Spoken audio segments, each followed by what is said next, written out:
Hai guys, saya Ceria Dewi Atosa dari kelompok 4. Halo teman-teman semua, perkenalkan nama saya Nuri Indah Pertiwi dari kelompok 4. Guys, saya Rizky Pramudia dari kelompok 4. Halo guys, perkenalkan saya Sapareta Mutiara dari kelompok 4. Nah, tadi kan udah kenalan nih. Lalu, pasti penasaran kan? Apa itu konstitusi? Check it out. Nah, lalu apa sih konstitusi itu? Konstitusi secara etimologi berasal dari bahasa Latin, yaitu constitutio, yang artinya dasar, susunan suatu badan. Dan dari bahasa Prancis, constituere, yang berarti membentuk. Nah, ternyata konstitusi ini sudah ada jauh dari zaman dulu. Konstitusi digunakan untuk perintah-perintah Kaisar Romawi. Kemudian di Italia, konstitusi difungsikan untuk menunjuk undang-undang dasar. Sedangkan konstitusi dalam bahasa Belanda disebut dengan istilah grondwet. Lalu, tanggapan menurut para ahli apa ya? Ada nih, dari C.F. Strong, beliau mengemukakan bahwa konstitusi adalah kumpulan asas-asas yang mengatur dan menetapkan kekuasaan dan pemerintah, hak-hak yang diperintah, dan hubungan antara keduanya, antara pemerintah dengan yang diperintah. Selain C.F. Strong, ada juga menurut Kacewer. Kacewer mengemukakan konstitusi dipergunakan untuk menggambarkan keseluruhan sistem ketatanegaraan suatu negara yang merupakan kumpulan aturan-aturan yang menetapkan dan mengatur atau menentukan pemerintah. Lanjut ke konstitusi menurut Prayudi Atmodurjo, yaitu hasil atau produk sejarah dan proses perjuangan dari bangsa yang bersangkutan. Rumusan dari filsafat, cita-cita, kehendak, dan perjuangan bangsa. Cermin dari jiwa, jalan pikiran, mentalitas, dan kebudayaan suatu bangsa. Lanjut pengertian konstitusi dari sosiologis atau politis.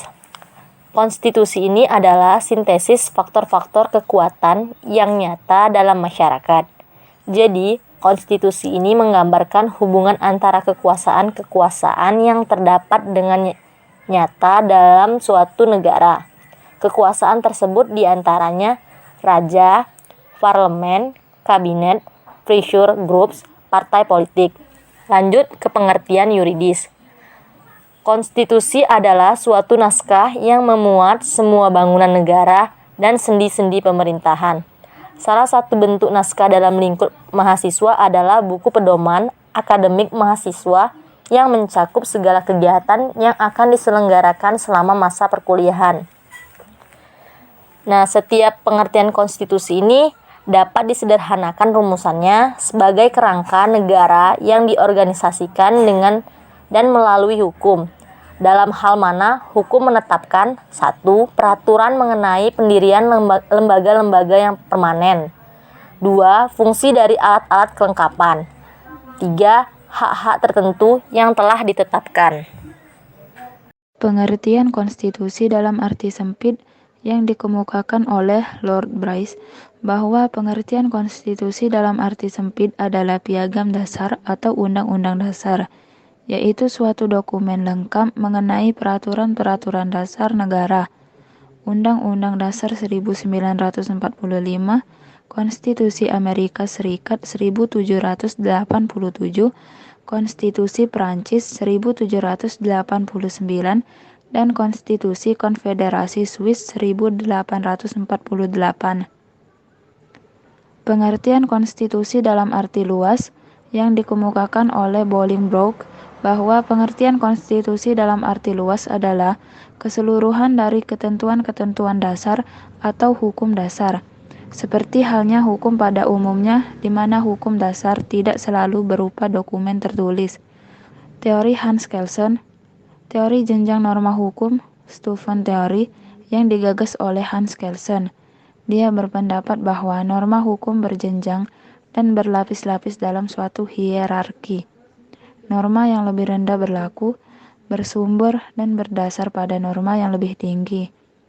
Demikian seterusnya hingga sampai pada norma yang tidak bisa ditelusuri lebih lanjut yang ia namakan sebagai norma dasar Grundnorm. Nah, selain teori dari Hans Kelsen, ada juga nih teori dari Nawiaski. Ada 4 kelompok. Kelompok pertama, norma dasar atau fundamental negara. Kelompok kedua, aturan pokok negara. Kelompok ketiga, undang-undang formal. Dan kelompok keempat, aturan pelaksana atau aturan otonom. Apa sih itu norma dasar?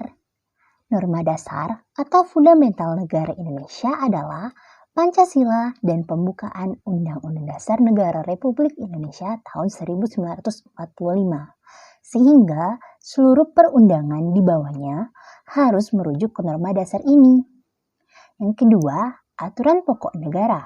Aturan pokok negara Indonesia adalah batang tubuh Undang-Undang Dasar Negara Republik Indonesia tahun 1945, TAP MPR RI, dan Konvensi Ketatanegaraan. Yang ketiga, undang-undang formal. Undang-undang formal Indonesia adalah undang-undang atau perpu, peraturan pemerintah pengganti undang-undang. Yang terakhir ada aturan pelaksana atau aturan otonom. Aturan pelaksana atau aturan otonom Indonesia adalah secara hierarkis mulai peraturan pemerintah hingga keputusan bupati atau wali kota. Ada juga nih asas lex superior derogat legi inferiori. Apa sih maksudnya? Lex superior derogat legi inferior adalah asas penafsiran hukum yang menyatakan bahwa hukum yang tinggi mengesampingkan hukum yang rendah. Asas ini biasanya sebagai asas hierarki. Nah, sementara merujuk pada Undang-Undang Nomor 12 Tahun 2011, maka hierarki perundangan di Indonesia adalah sebagai berikut. Yang pertama, Undang-Undang Dasar Negara Republik Indonesia tahun 1945. Yang kedua ada Ketetapan Majelis Permusyawaratan Rakyat atau MPR. Yang ketiga ada Undang-Undang atau Peraturan Pemerintah Pengganti Undang-Undang. Yang keempat ada Peraturan Pemerintah. Yang kelima Peraturan Presiden. Yang keenam Peraturan Daerah Provinsi. Dan yang terakhir ada Peraturan Daerah Kabupaten atau Kota.